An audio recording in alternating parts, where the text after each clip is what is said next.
happy to see you again. Yes, this is so much fun. I'm loving that we're doing this because it's just really helping people, and the feedback we've been getting has been so great, and the energy that we're bringing to the grief community and the talk of grief. Last week with John, talking Yeah. about dating after grieving, after becoming a widow, and going on those first dates, and that whole story was just so amazing. So I love the conversations that we're bringing in. Grief is multifaceted. It's not just one thing or one day or one incident or one loss.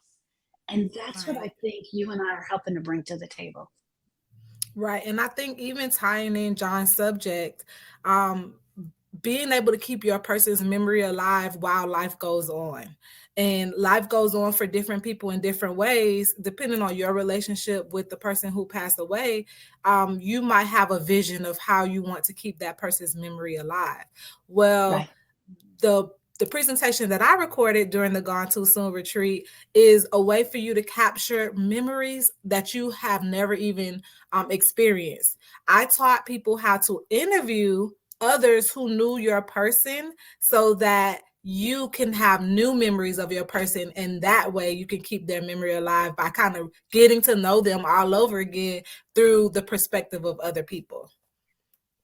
I absolutely love that because there's a couple of things we're left with when your person is gone. You're left with the pain, right? And you're left with the memories.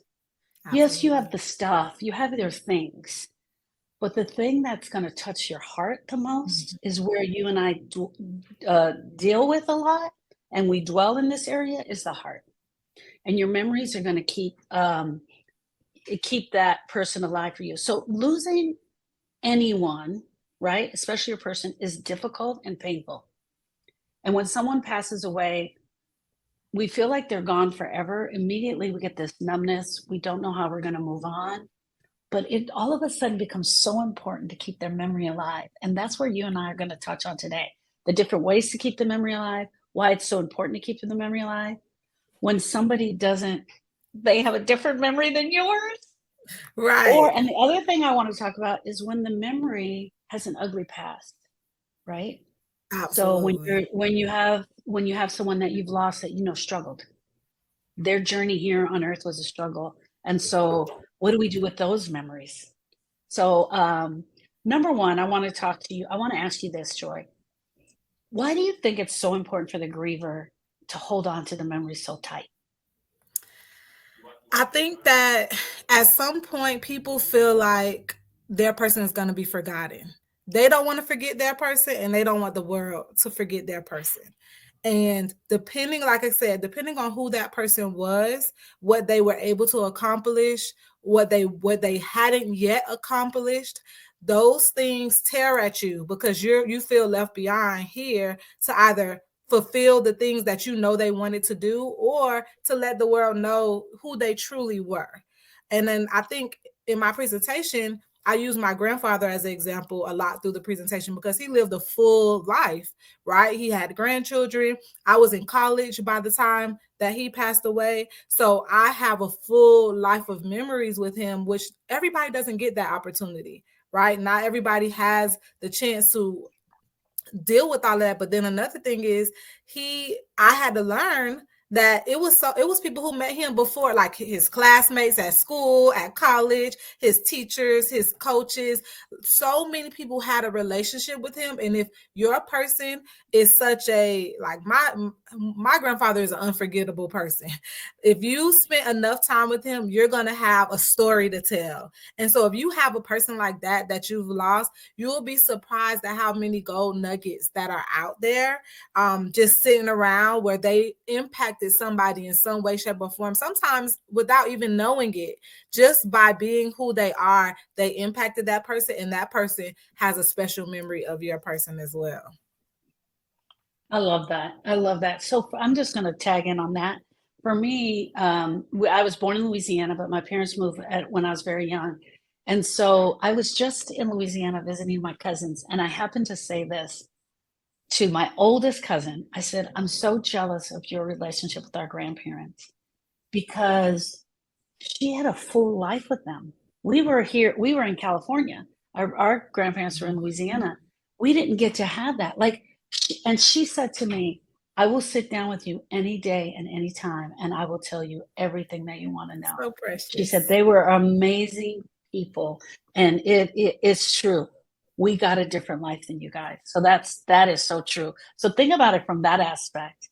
And that's what kind of where your journaling comes in, is that writing those stories down and keeping those stories. She's going to tell me from her perspective, but every time I go back there, I feel like I'm missing a part of me is definitely missing. Okay. I want to add before So, you switch subjects. I want to yeah. add we're doing this live stream because we want to engage with you, the audience. So if this is your first time catching our live, we have turned Gone Too Soon Retreat, which was an event that happened back September, into an on-demand product where now you have access to the presentations on your own time, but every week on Wednesday we go live just so that you are able to interact with the speakers.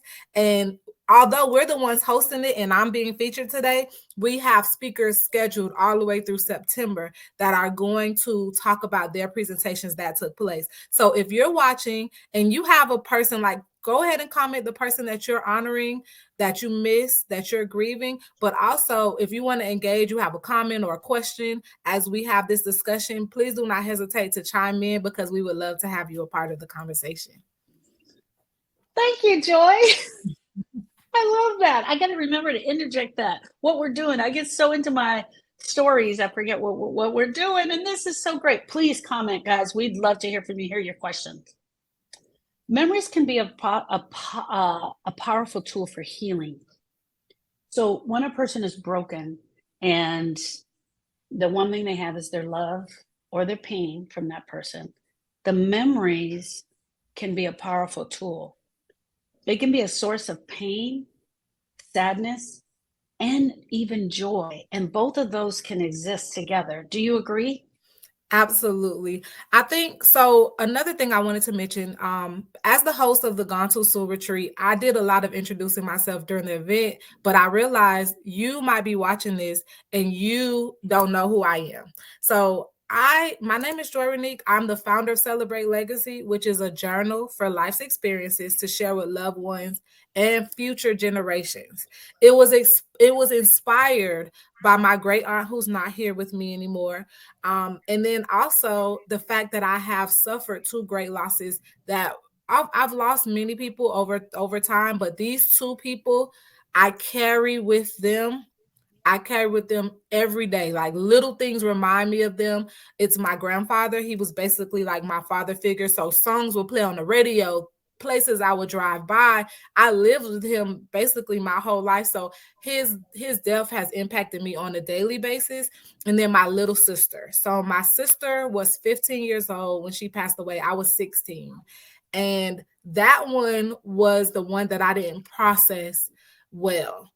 That one, so my grandfather, he had cancer. You know, I had a chance to kind of process it and reflect on our life together and enjoy all of the good times. Well, my sister, she was 15. I didn't meet my sister till I was 8 years old.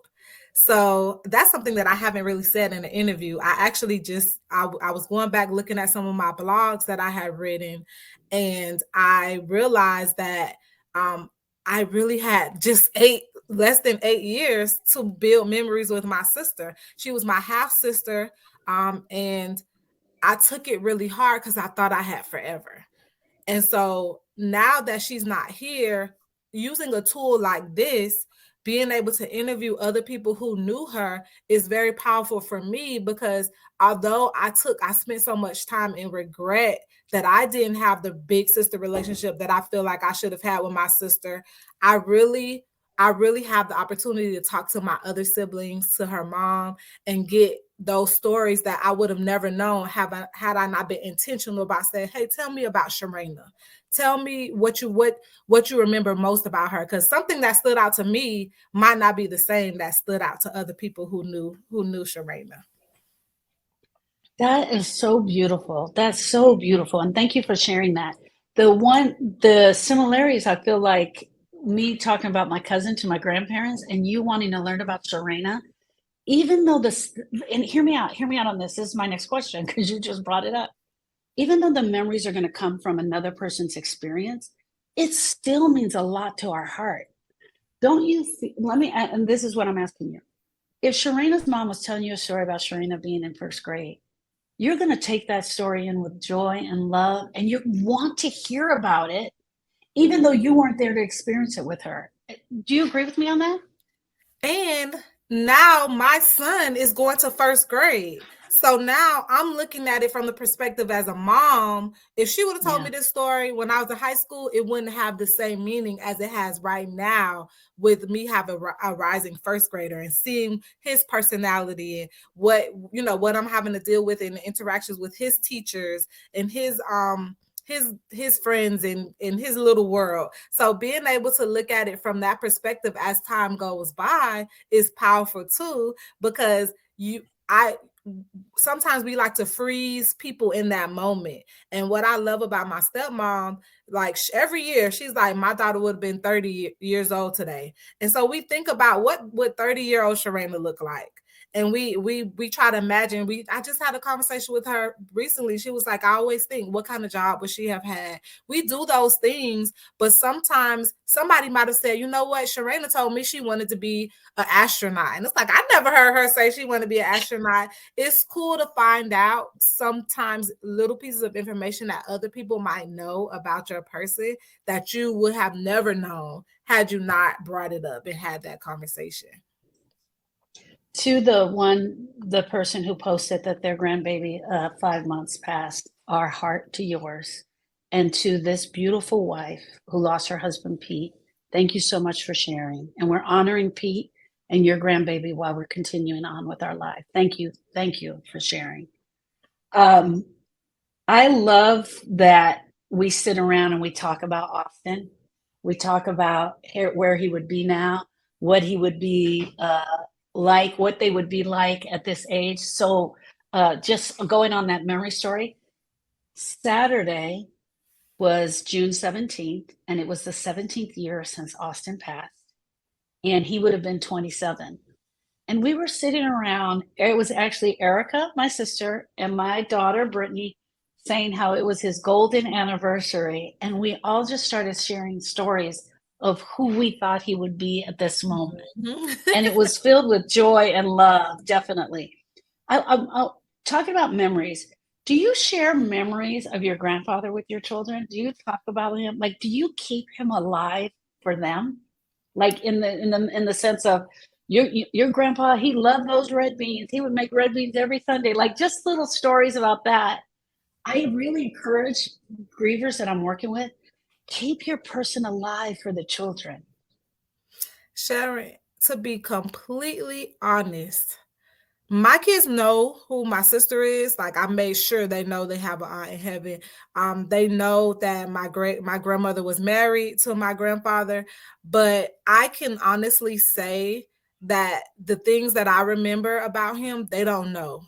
And it's crazy Mm, because you think you imagine that you're gonna always be talking about them, and as things come up, your great grandpa saw, and I cannot remember having that conversation, which is why I always talk about writing things down.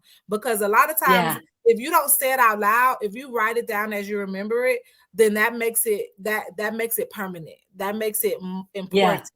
And I always yeah, emphasize, please, please, please write stuff down, because you never know how that story might bless somebody at a different stage of their life, right? My kids might not appreciate it right now, but there may be a time, for example, when you said that, memory started popping into my brain, right? My granddad used to walk me to the bus every morning. Well, my kids don't ride the school bus, so they don't have that experience of an adult walking them to the bus. My granddad loved music, so we had a dance at my King's, and I'm sure when it's time for my daughter to have a King Say party when she turns 15, I'm going to have plenty of stories about a King Say, but tomorrow's not promised. Who's to say Yeah. Lord forbid that I will Yeah. live to see that. Yeah. So I don't want to Yeah. deprive my child of those memories now. I want to be able to show her the videos and say, you know who that is? That's my granddad. That's somebody that I miss and I love. They see the pictures here and there and they know, like, oh, I know who that is because they saw the picture. But if we don't talk about it and we don't bring it up and we don't ask questions, then by accident, the next generation misses out on the wisdom that they left and the impact that they made on you while they were here. I agree with you so much. I agree with you so much. One of the things, and I this is because you said it's important. It's important. You write it down because it's important. And here, I'm going to go through a little bit of a scenario. Um, I had a sister-in-law that passed away just at the beginning of the pandemic. And so the family they decided that cremation would be best for her. So they cremated her, which I think is beautiful. She's very close with one other sister, and she has the ashes. And my worry is, as the generations continue to move on, what's going to happen with those ashes? Like, we need to make sure they're taken care of, because you could come to a part where people in the family don't have a personal relationship with her. But could you imagine if those ashes went along with the memory of her, of the things that were important? I think that would be so, so beautiful if they went together. One of the things that we do in my family is that we often talk about our childhood. We tell stories of our past. I bet you right now, I could pull my daughter Brittany, who's moderating this event, online, and she could tell you a story from my childhood, because we talk a lot about the childhood. But did we write them down? No. And that's where the generations getting it is going to be so important. So one of the things that Brittany has done recently is that she paid for a program where my husband gets a question every single day and he answers that question. And the other thing that I love about that, so you and I call those journal prompts. So he gets the journal prompt and then they record his voice saying it. She's going to put it all into a book. We're going to add photos to it and make it a beautiful thing. And Mhm. every time he's answering the questions, sometimes he rolls his eyes or he's like, what? They want to know what my favorite color is or anything like that. And I always have to remind him, you're not doing this for you. You're not doing this for you. I'm going to tell him this. You're doing it because it's important and you have to write it down. You have to write it down. Um, what happens, Joy, when the memories aren't great memories? Before What we do we even do with go the to not that, so great? I want to make a comment about what you just said because that's Okay. literally the driving force of where I'm trying to take Celebrate Legacy. I want to add Yeah. number one, a cultural component, because a lot Yes. of times these journals or these prompts that are out there are very monotone. Like they make assumptions about certain life experiences that not everybody has, or people experience differently. And then sometimes they highlight like favorite color, favorite food, those things that they're important to me and you, but 3 generations later, do I really care what my great granddad's favorite color was? No. But do I care that he painted his house this color because it made him feel energized when he woke up in the morning? Like, when you emphasize on the why certain things, why you do certain things, why you care about certain things, that, because then I was like, wait, I might need to paint my house this color so I could get that same energy, then it's more meaningful. And that's what I try my best to do with Celebrate Legacy and the prompts, is to provide meaning behind these questions that you're, like you said, your husband rolls his eyes like, I don't remember this, or I don't care about this, but you never know how that the story behind why you do the things that you do might impact somebody else in right now or in the future. So I definitely want to add that. And then if you get on demand, you get the actual templates where I've curated questions that you can use to interview the people that you are meeting. So, because a lot of people say, I don't know what to ask. And sometimes you're going to start with an interview and the stories, it's going to go left because they're going to have some good stories and you're going to build questions off of that. But just as a foundation, you want to be able to ask certain things, something simple as, well, how did you react when you found out the news of their passing? That by itself, that one story is meaningful. For example, for me, both times when my sister died and when my grandfather died, those stories have impacted my entire life. Really quick, when my grandfather died, like I said, he was sick and I knew it was coming. However, I had a traumatic experience because my parents were afraid to tell me that he had already passed. So they let me live my life that day. And I ran into the house looking to see him, hoping to say goodbye. And the house was empty. All of the medical equipment was gone. It was as if he was never there. And I'm about to cry just thinking about it, because the thing about my grandfather that made that so traumatic for me is he was always there. He was always home. He Mm, was retired. And so it was never a time I didn't know where he was. So for me to go into this house and not see him tore me apart. And I understand they were trying to mhm. protect me and that they had good intentions, but that was hard for me. And then on the flip side with my sister, I was in high school. I was on my way home from a football game on the activities bus, and I thank God nobody told me while I was on that bus, because I would have lost it. And so Mhm. somebody called me. One of my stepmom's coworkers, she called me and she wanted to talk to my mom. I could have pressured her and say, "Why you want to talk to my mom? Who is this? What's going on?" I gave her my mom's number. My mom made arrangements, picked me up. As soon as she picked me up, she told me, and I felt like I was handled with care in that moment. But Mhm. that story in itself brings up things that you never know how. You might think, oh, it doesn't. Like my cousin, she lived with us a part of her life, like a few years. So she has a very special relationship with my granddad. It never occurred to me how that might impact her, because I called her Right. and the way she broke down when I told her, I was like, oh my God, I didn't mean to do this to you. I just wanted to Yeah. let you know. You really just don't understand sometimes how you have to be very intentional about these conversations, but they're still important to have. Absolutely, absolutely. And that, my friend, is a whole show in itself. How to deliver the information is definitely a whole show. Right. I want to I want to ask a question of the audience right now. Are you sharing memories of your person with your children? Are you sharing memories? Do you talk about that person? Do you keep that person alive for your children? It is so important for your children, especially if they're little ones, right? So if someone is 3 years old and her aunt passes away, I promise you, you can keep her alive and the spirit of her alive by talking about her. And as she grows, she will talk about that person. We see it happening all of the time. I'm going to go back way back to a question that I had earlier so that you and I can move on. Let's see. How about when your memories are a source of conflict, Right. or your person didn't live that perfect life, right? We know that they struggled. We know that their journey here was less than perfect. Is it important to remember every experience? This is really good, Joy. Is it important to remember everything when you're grieving that person and when you're journaling it? And when we're writing it down, because you and I have just declared that these are important things that we want to write down. What do we do with that part? Let's say the person struggled with alcohol for 10 years, or they had a drug problem, or they went to jail for a bit. I have my version of it, and I want to hear your version of it. And mine So is go ahead. so for me, and I want to bring in this, I'm going to answer your question right now, but I want to bring in this extra caveat because we're talking about interviewing others. It could be a surprise, a secret. Yeah. It could be the truth, and like you want to skirt around it. You want to, like, you go to someone and you want to ask them, what was your relationship? If we're talking about my granddad and I go to his sister and I say, what was your relationship with your sister, with your brother? And she tells, I already have expectancy of what I think she's gonna say.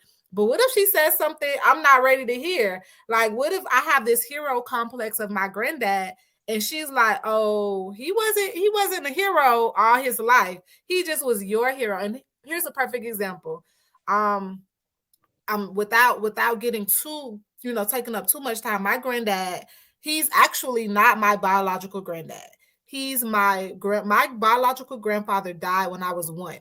So he's the only granddad that I know. My grandma was married to him before I was born, so my mom had 2 dads, but I really only have one granddad that I know. I've heard many stories about my biological granddad, and I'm really close to that side of the family. So his memory is living as well.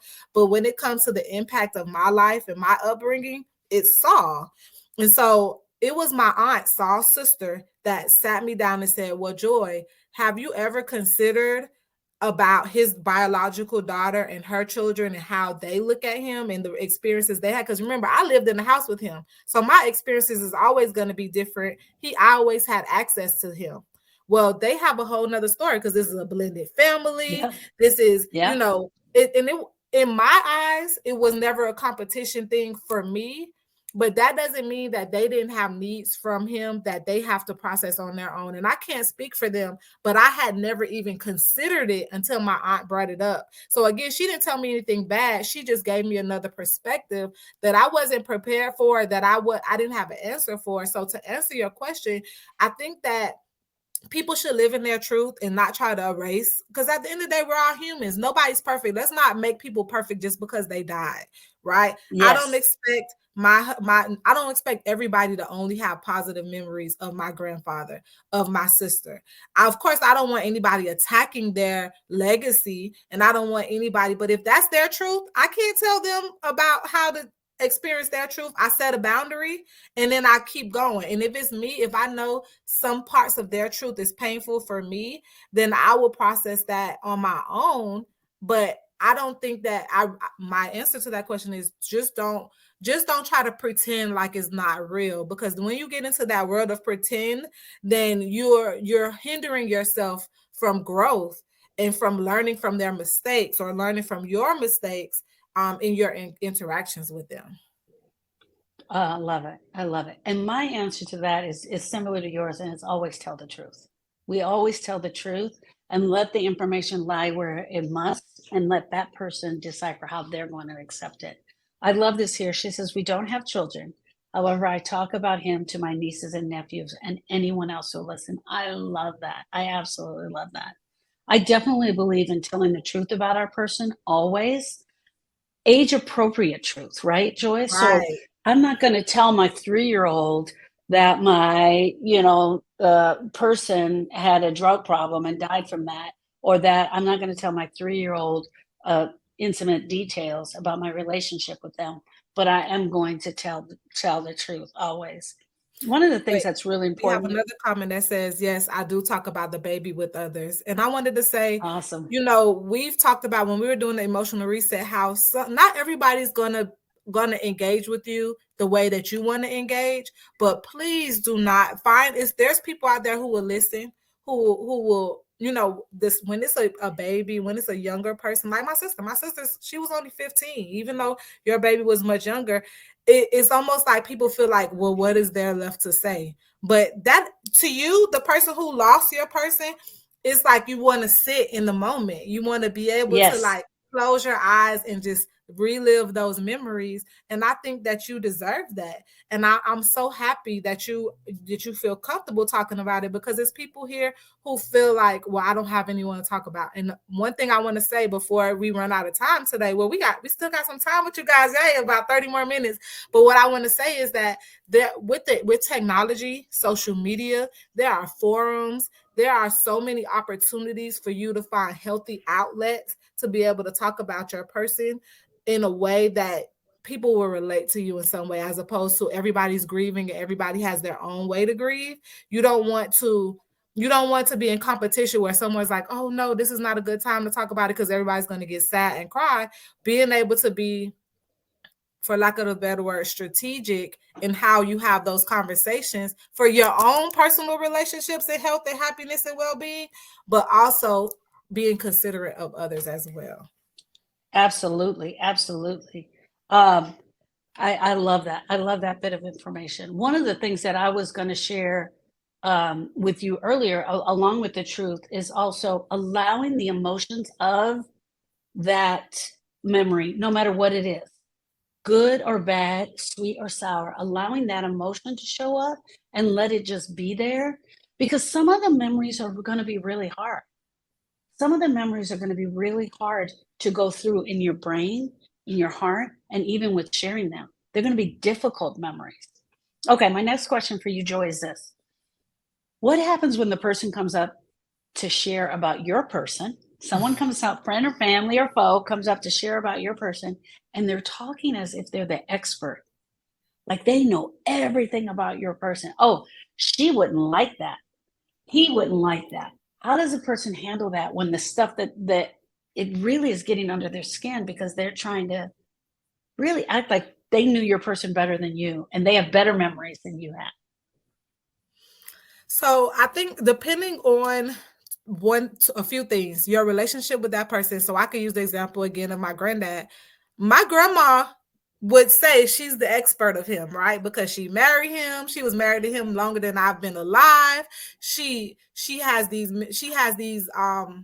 just these core memories of who he was and what he represented to her that sometimes she may not understand or realize he was a different version to me. He was a different version to my mom. Yeah. So the things Yeah. that stood out to her that made him a good husband, that made him a good partner, might not be the same that his child or his grandchild or his coworker or other people who knew him in different capacities might have. And then you have to consider we live in a world where we spend so much time at work.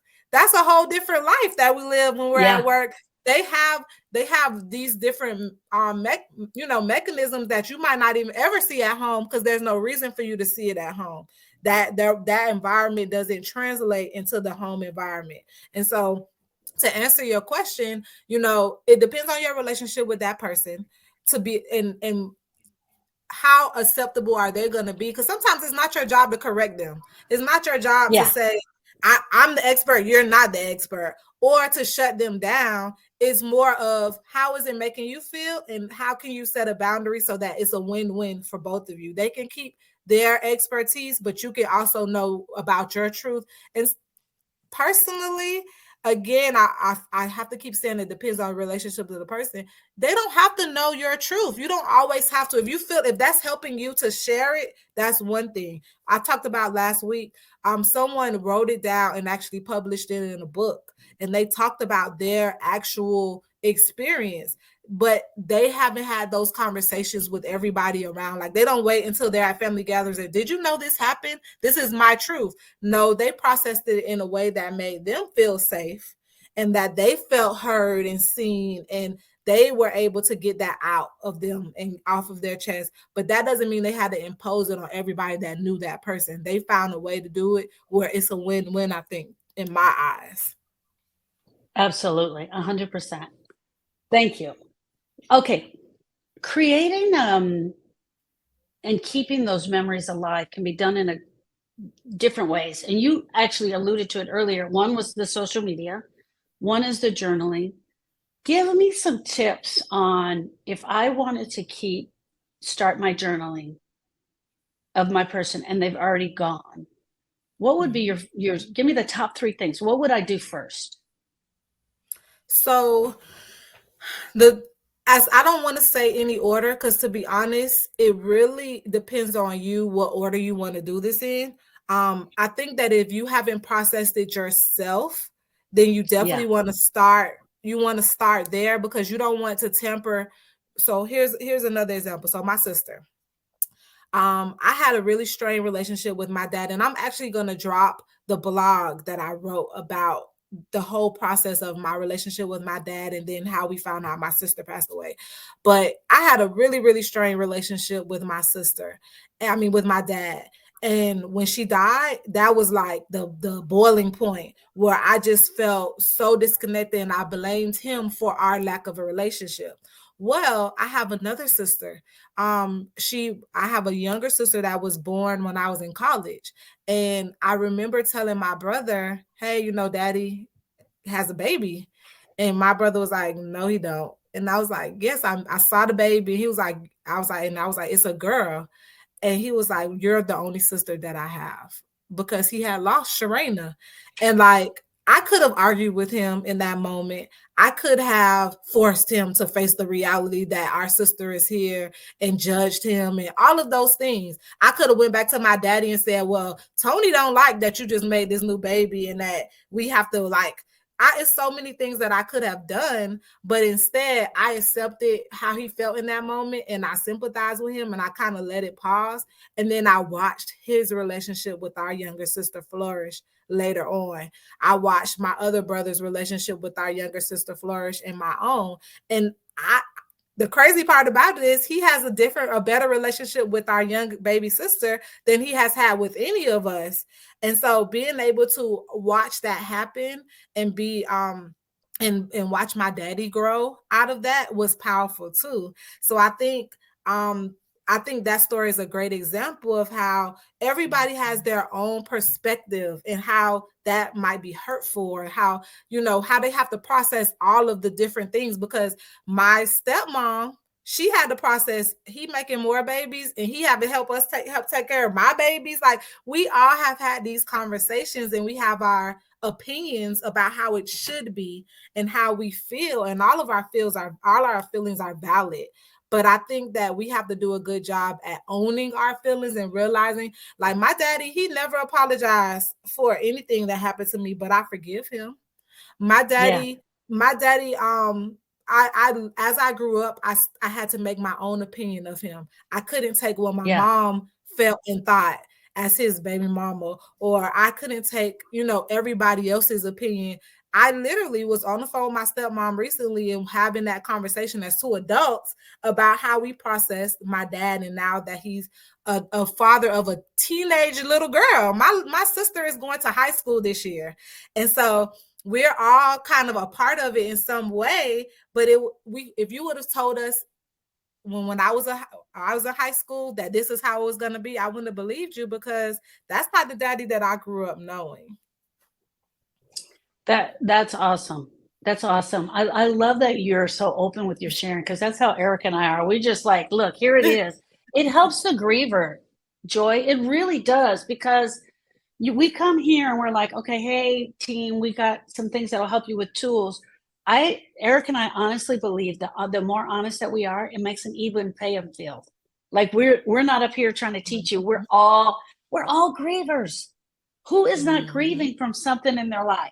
Okay, let's talk about. I want to ask you about. I have a couple of different ideas on tangible ways to keep the memories alive. We know journaling is number one. I wanted the next question I want to talk about is actually doing an interview. But so journaling, would you add photos to the journal? Would you add some photos to your journal, or would you just do writing? Um, Opening a memorial garden to remember your friend, or saving some of their personal things. Like, these are tangible things to help keep the memories alive. Can you elaborate on any of those, or do you have any other So ones that you would add? So back in September, I did a workshop for this No Short of a Memories, and I called it Memories You Can Touch, right? Yeah. And I can't host the workshop now, but if you're watching right now or you're watching the replay, all that I did was have people create an album in their phone of symbols of their person. So, for example, one of my symbols for my granddad was a duck, because he used to take me to feed the ducks when I was a little kid. We would take bread and popcorn and we would go down to the lake and we would feed the ducks. And so that's something, if I said duck, you're not going to think about that. You're like, what does a duck have to do with your granddad? But that is a soft memory that I was able to use. And then I talked about the school bus. He would go on the bus. So it's dark outside, early in the morning. And he will have this booming voice, and he will always have to climb the stairs to the school bus before I get on to say good morning to everybody on the bus. And that was kind of embarrassing to me, but that was who he was. He would get up there and say good morning and then get back down, and then I got to get on the bus and go to sleep because I'm still asleep. And I would sleep the whole way to school. But those little things of your person. So when I did the workshop back in September, somebody said pickles. Somebody said, like, it was so cool to see the different symbols that people have of their person. My aunt, she loves elephants. Everybody in the family knows that she loves elephants. But guess what? There's still inside jokes that me and my cousins have. It's a TV show called Dinosaurs. And it's if you ever look at this show, it's a mess. Well, this little baby, he's like, I'm the baby, gotta love me. And so if I posted a picture of that dinosaur to my cousins, like, we would cry laughing, because the three of us know what that means. We used to watch that so much, ridiculously too much. I see Brittany said a comment. She said, "Oh my God, we have pennies from heaven as one of the boys' symbols. I found one on the wedding this weekend with Austin's year on it. Woo! See, those symbols are really a powerful way to keep those warm and fuzzies. And if you make an album on your phone, anytime that you feel like that memory isn't there or people don't understand, you could scroll through that album, and it's not so. It's Yeah. not just the actual pictures; it's symbols. And then if talking about pictures, a picture is worth 1,000 words. I definitely say include the pictures, but add the 1,000 words, because sometimes what I Yeah. see in that picture, I could look at a picture of my granddad. Oh, perfect example. In the presentation for the retreat for No Shortage of Memories, I have a picture in there with my grandma holding my Kinsey dress. And as soon as I saw it, I broke down crying because it reminded me that he wasn't there for my wedding. Right. And Mm. so you watch that picture, you might have assumed that that was my wedding. You might not have no idea that that was just when I was 15 years old, because I had all the makeup on. I look like a grown up. Right. So understanding that those pictures are for you, but I really, really, really encourage people to think about the future and future generations to be able to understand that they don't know what's happening in that picture. You might know something that happened right before that picture was snapped or right after, and that could be a powerful story that you can share. Joy, tell me what you called that event where you guys did the symbols. What did you Oh, call it it? was called Memories You Can Touch. I love that. I love that. So, okay. So photos, adding the little icon photos is great. Um, Creating a memorial garden or just saving some of their special things. I think all of those are great. You said add the 1,000 words. What happens to the person that doesn't feel they're a good writer or doesn't feel that they can portray that story? Like Brittany, the moderator here. This girl can write like none other, and she can write funny. That I think it's hard to be able to write funny, to like really make you laugh out loud. And she is such a good funny writer. I personally, I don't think that I'm such a great writer. I mean, I could write it down and get you to understand what I'm saying. What about that person? Like, I don't know that I would actually journal the whole story of Donovan or Austin. But what advice do you have to have for that person? So this is like life story coach coming out. um, So, because this is two things. Yes, you can find someone else to like narrate it for you. You can, and that's why I love the interview process, because I can sit with my elders and sit there and write it out and pick and choose what stands out to me. I see someone comment to use voice recorder. Absolutely. There's Yeah. cute techie ways to be able, or workarounds to be able to do the same thing, but I promise you, when I say, is never going to be the same as hearing it from your voice. And the reason Yeah. why, and I would say, because I usually don't advise this, but type it, because then you don't have to worry about people not understanding your handwriting, and then you always can edit it and change it around and do it. But if you initially write it down so that you have it, that's the most important part. Like, don't get so caught up in what if it's going to be interesting to other people, because you would be surprised. And what drives me is that I'm not going to be here forever. It's so many things that I want to instill in my children. My husband knows me, my mom knows me, but nobody can teach them like I can teach them. And I don't want my best friend, everybody else, to be able to say, well, this is what your mom will want you to know. I want them to know what I want them to know from me, my perspective, Yeah. my twist. So Yeah. people, if you allow somebody else to tell your story, you're Yeah. giving them power over the most important parts, because I can do an interview and something stood out to me, but that might not have been the most important part of the story, but it's the most important part to me because I'm the listener. So telling your story in a way that you're not concerned about who's going to read it, you're just concerned that Right. it's going to be tangible and permanent. And if they misinterpret what you say, that's different than them trying to remember it because you never wrote it down. So thank you. I have a two-part question. You keep talking about the interview, the interview, the interview, the interview. So is the interview done with your person? Is the interview done after your person's gone? And who are we interviewing, and are we writing that down? So go into the interview a little more, because I love this idea. I truly love this. So let's talk Okay. about the interview. So I'm going to summarize it, but I highly recommend that you grab the retreat, that you get the on-demand product, because I really go into detail about how to set it up. I provide the prompts, I provide really everything that you need, and even some things that you need to consider to prepare. But just for those who are watching, I want to make sure you understand. So in the what I've been referencing is a person who's no longer here.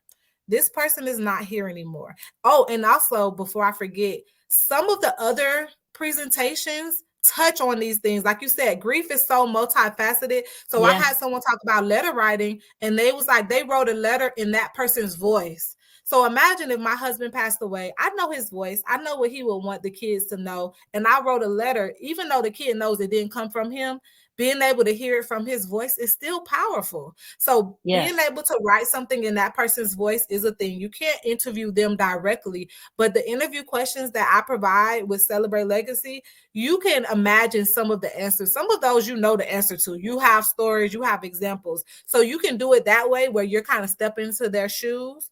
Or what I plan on doing, so my dad's parents are no longer here. And I didn't really build a good relationship with them because they didn't speak English. They were born in Cuba and they don't speak any English. But I've been saying I need to set up a time where I could sit and really ask a lot of questions about my grandparents with my dad, because after he's gone, I have no connection to that Yeah. side of the family, that Yeah. culture, that those roots. And Yeah. my grandparents were very culture rich. They were very into their Yeah. religion. They were very traditional people. Like they have, and my brother, he lived with them for some years, so he does have his own experiences.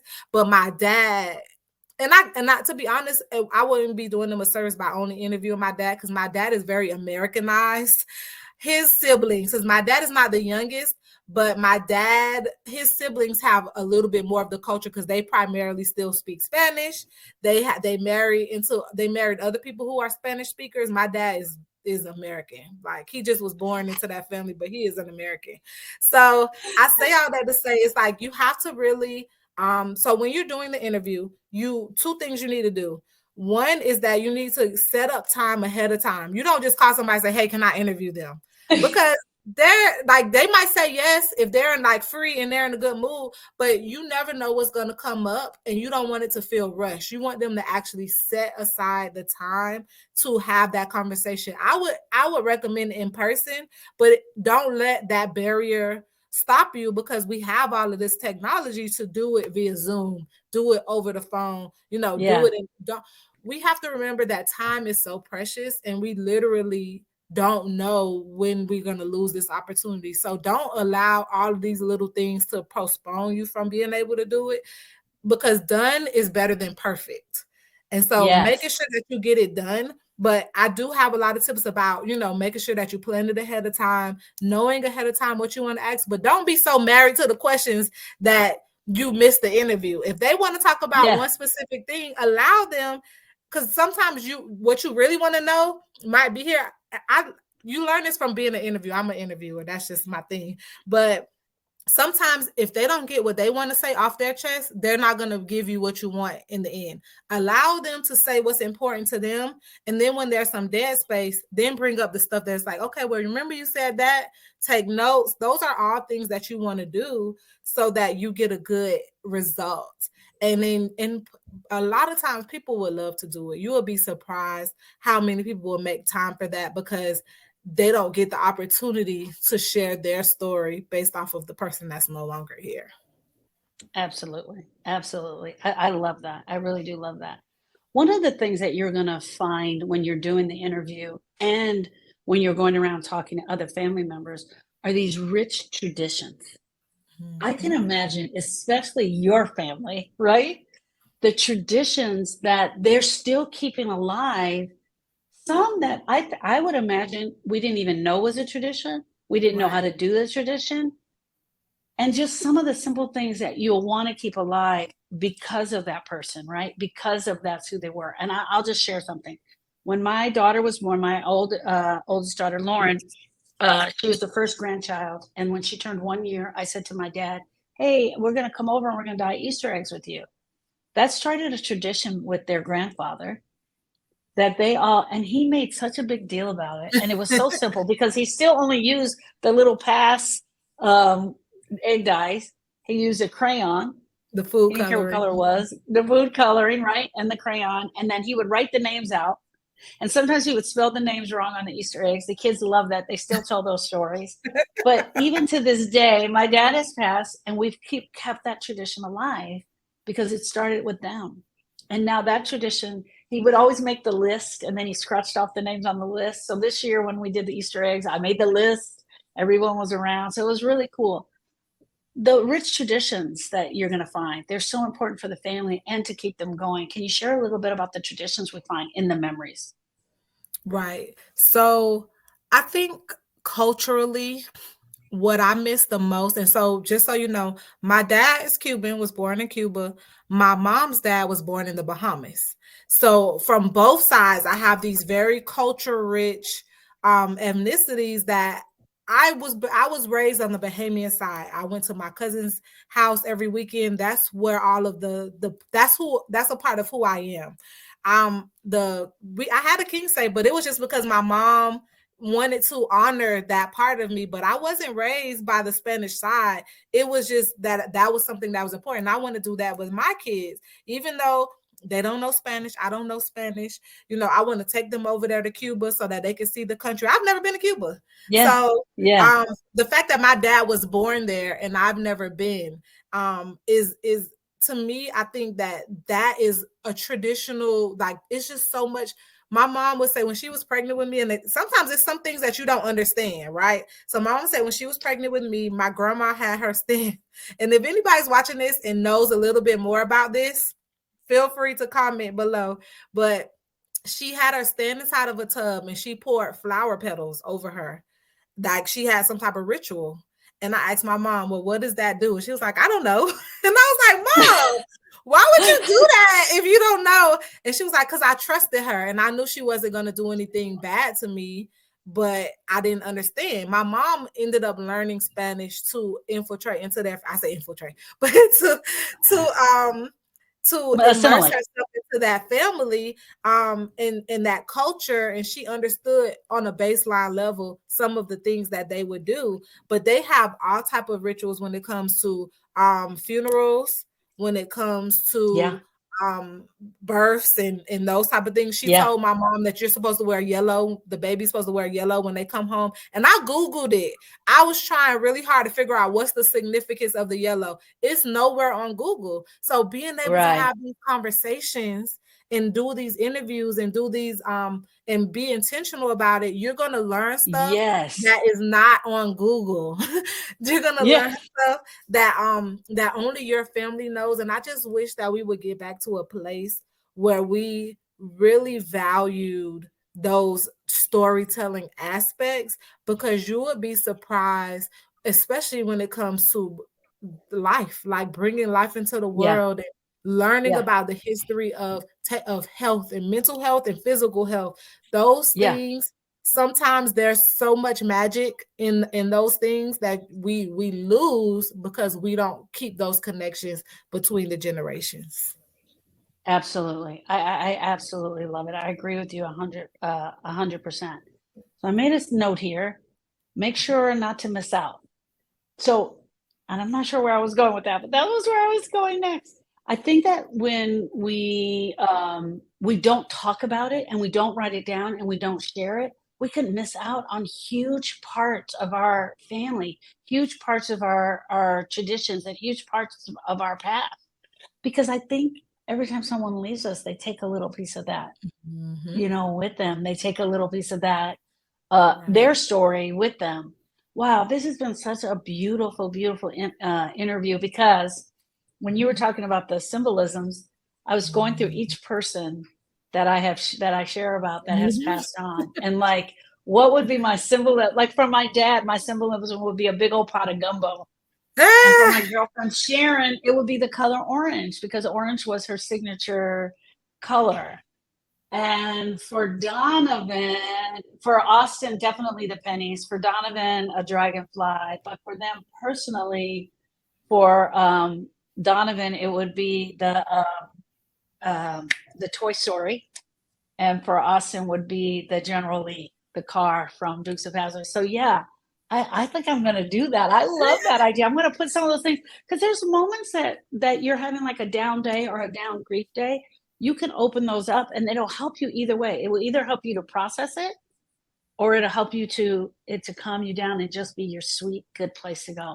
Joy, share a little bit about our program and where we're going with the program and what energy we want to bring to the program and why it's so important for us as grief specialists to really be getting this on and your life coaching experience. So we're at the 5 minute mark, and I would be remiss to let you know, literally every single Wednesday through September, we are going to be live talking about these presentations. And next week we're going to be talking about seasonal grief, because Father's Day just Yes. passed, Mother's Day Yeah. just passed. We need to get prepared for the holiday season that's coming up. And if you notice, if you go to the store and it's still hot right now, but they're gonna start putting out winter clothes way before winter Yep. comes, because they're ready, Yep. they're prepared. That's what we need to start doing as a culture, as a people, not waiting until we're faced with it. We're actively Yeah. grieving and depressed and sad and experiencing all these feelings to armor ourselves with the things that are Yes. being taught in the Gone Too Soon retreat. We've already talked about the hidden cost. And you're really early. This is only our third session so far. We've had the hidden cost. We had love after loss, and now no shortage of memories.